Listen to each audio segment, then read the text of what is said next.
آپ سے اس لیے مخاطب ہوں کہ ایک بڑی بحث چلی ہوئی ہے ملک کے اندر کہ ملک کو لاک ڈاؤن کر دینا چاہیے. پہلے میں آپ کو یہ بتا دوں کہ پورا لاک ڈاؤن ہوتا کیا ہے. پورا لاک ڈاؤن کا مطلب ملک میں کرفیو لگانا. کرفیو کا مطلب یہ کہ شہریوں کو گھروں میں بند کر کے اور پولیس اور فوج کے ذریعے پہرا دینا تاکہ لوگ گھروں سے باہر نہ نکلیں. اگر پاکستان کے وہ حالات ہوتے جو اٹلی کے ہیں، جو فرانس کے ہیں، جو امریکہ کے ہیں، انگلینڈ کے ہیں، میں آج پورا لاک ڈاؤن کر دیتا پاکستان کو. لیکن ہمارا مسئلہ کیا ہے؟ 25% پاکستانی غربت کی لکیر سے نیچے ہیں، جس کا مطلب وہ 2 وقت کی روٹی نہیں کھا سکتے. آج اگر میں پورا لاک ڈاؤن کرتا ہوں تو اس کا مطلب کیا ہے؟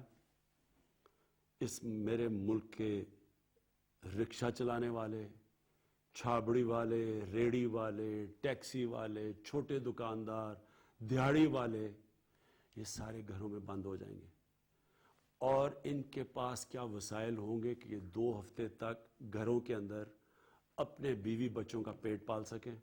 ہمارے پاس اتنی کیپیسٹی ہے کہ ہم ان ساروں کو گھروں میں کھانا پہنچا سکیں؟ ابھی ہماری کیپیسٹی نہیں ہے.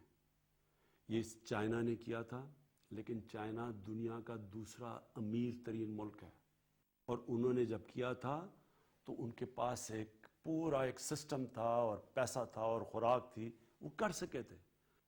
ہمارا اس وقت وہ صورتحال نہیں ہے. میں اگر پورا لاک ڈاؤن کرتا ہوں تو مجھے یہ سوچنا پڑے گا کہ ان لوگوں کا کیا بنے گا. یہ جو 25% میرے غریب لوگ ہیں. جو میں کہہ سکتا ہوں وہ یہ کہ آپ کو خود اپنے آپ کو لاک ڈاؤن کی طرف لے جانا چاہیے. آپ کو خود سیلف کوارنٹین کرنا چاہیے. سیلف کوارنٹین کا کیا مطلب کہ اگر آپ کو کوئی فلو ہو رہا ہے یا زکام ہے یا کھانسی ہے، خود اپنے گھروں میں رہیں. اس کو سیلف کوارنٹین کہتے ہیں، بجائے ہسپتال جانے کے.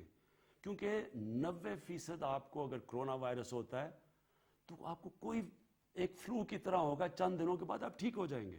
ہمارے بزرگ ہیں، ہمارے بوڑھے ہیں، جن کا ہماری ذمہ داری ہے دھیان رکھنا. ان کو جانا پڑے گا ہسپتال، جن کو سانس کی مشکلات ہو، تو ان کے لیے ہم نے ہسپتال میں جگہ رکھی ہوئی ہیں. لیکن اگر یہ بیماری تیزی سے پھیلتی ہے، اور تیزی سے تب پھیلے گی اگر ہم احتیاط نہیں کریں گے، اگر میری عوام احتیاط نہیں کرے گی، اور اگر وہ شادیاں اپنے گھروں میں کرے گی اور وہ کھانے لوگوں کے گھروں میں کریں گے، اور جا کے اس ٹائم پہ چھٹی بنائیں گے، سارے مل ملا کے کچھ لوگ جمع ہو جائیں گے، تو اگر یہ تیزی سے پھیلتی ہے ہم بہت بڑا ظلم کریں گے اپنے بوڑھوں کے اور بزرگوں کے اوپر، کیونکہ ان کی جانوں کو خطرہ ہے اگر ان کو کرونا ہو جائے. اس لیے اپنے اوپر ڈسپلن کریں، حکمت اور عقل کا استعمال کریں. ہم نے بڑے بڑے شاپنگ مالز اب ساری جگہ بند کر دیے ہیں. ہم نے سکولز، یونیورسٹیز، کرکٹ میچز سب ختم کر دیے ہیں. لیکن آخر میں آپ کے اوپر، آپ کی ذمہ داری ہے کہ خود اپنے اوپر احتیاط کریں. دیکھیں، ایک انسان کو اللہ نے کہا ہے کہ اس کے ایمان کو اللہ مشکل وقت سے آزماتا ہے. اصل انسان کے ایمان کا پتہ چلتا ہے کہ وہ مشکل وقت میں کیا کھڑا رہتا ہے یا نہیں. اسی طرح ایک قوم کا ایک مشکل وقت میں پتہ چلتا ہے کہ کیا کیریکٹر ہے. میں نے اپنی قوم کو 2005 کے زلزلے میں دیکھا ہوا ہے، اور میں نے اپنی قوم کو 2010 میں جب فلڈ آیا تب دیکھا ہوا ہے. مجھے فخر ہے اپنے قوم کے اوپر. بڑے بڑے ہمیں تکلیفیں بھی ہیں کہ ہماری قوم نے کئی جگہ وہ نہیں کیا جو ہم سمجھتے تھے، لیکن جو ان 2 مشکل وقتوں میں پاکستانی قوم نے کیا، چاہے بیرون ملک پاکستانی تھے یا یہاں، ساری قوم نے مل کے ان کا مقابلہ کیا، اور ہم نکل آئے ان دونوں مشکل وقتوں سے. آج بھی مجھے آپ کی ضرورت ہے. آپ نے اگر صحیح معنی میں احتیاط نہ کی، ہم ساری قوم کو نقصان ہوگا. اگر میں پوری طرح لاک ڈاؤن لگاؤں گا، اس کے اور اثرات ہوں گے اور وہ سب کو مشکلیں پڑیں گی. اس لیے آج میں کہہ رہا ہوں کہ اپنے اوپر ڈسپلن، اپنے اوپر لاک ڈاؤن بھی کریں، اور پھر اگر کوئی بھی آپ کو کھانسی ہوتی ہے، نزلہ زکام ہوتا ہے، خود سیلف کوارنٹائن کریں, گھر میں رہیں, اور آپ جتنا اس ڈسپلن کے اوپر چلیں گے انشاءاللہ اس طرح جس طرح چائنا نکلا ہے اس مشکل وقت سے, ہم بھی نکل جائیں گے. اور اس لیے میں آپ سے پوری امید لگا کے بیٹھا ہوں کہ آپ نے مجھے مایوس نہیں کرنا.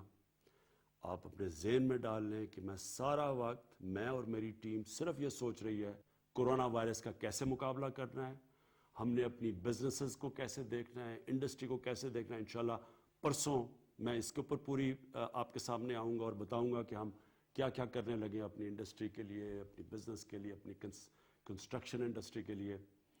لیکن جو آپ کو خوف ہے کہ یہاں اناج کی کمی نہ ہو جائے, کوئی آپ کو فکر کرنے کی ضرورت نہیں ہے. ہمارے پاس کھانے پینے کی چیزیں اتنی ہیں کہ ہمیں کسی قسم کا کسی کو لوگوں کو ذخیرہ اندوزی کرنے کی ضرورت نہیں ہے. جو آخر میں کہنا چاہتا ہوں, ہمیں خطرہ سب سے زیادہ کس سے ہے؟ کرونا وائرس سے زیادہ خطرہ ہمیں ایک افراتفری سے ہے, پینک سے ہے. اگر لوگ گھبرا گئے, ساروں نے جا کے چیزیں خریدنے شروع کر دی, پیسے والے لوگوں نے اپنے گھروں میں سامان جمع کرنا شروع کر دیا, وہ کمی ہو گئی, اور اس کی وجہ سے لوگ گھبرا کے اور وہ حرکتیں کرنا شروع کر دیں جس سے واقعی ہمارے معاشرے کو نقصان ہوگا. کرونا سے زیادہ نقصان افراتفری سے ہوگا, پینک سے ہوگا. اس لیے آپ کو میرے پہ پورا اعتماد کرنا چاہیے. یہ اپنے ذہن میں ڈال لیں کہ سارا وقت میں اسی چیز کے اوپر, میں اور میری ٹیم سوچ رہی ہے کہ ہم نے کیسے اس وائرس سے نکلنا ہے, کیسے آپ کی زندگی بہتر کرنی ہے, آسان کرنی ہے, کیسے آپ کی مشکلیں کم کرنی ہیں. جو میں آخر میں ایک چیز کہوں گا, یہ جو گھبرا کے افراتفری ایک معاشرے میں مچتی ہے, اور اس میں میڈیا کو آج پھر کہوں گا کہ آپ کا بڑا امپورٹنٹ رول ہے آپ کا, کہ یہ افراتفری آپ نے نہیں پھیلنے دینی. اس کا زیادہ خطرہ ہے ہمارے معاشرے کو. یہ جو کرونا وائرس ہے, اگر ہم مل کے, یہ قوم, میری عوام, حکومت, ہم احتیاط کر لیں, ہم ڈسپلن کر لیں, انشاءاللہ ہم جس طرح چائنا نے قابو پایا ہے, انشاءاللہ پاکستان بھی اس کرونا وائرس کے اوپر قابو پا لے گا. پاکستان پائندہ باد.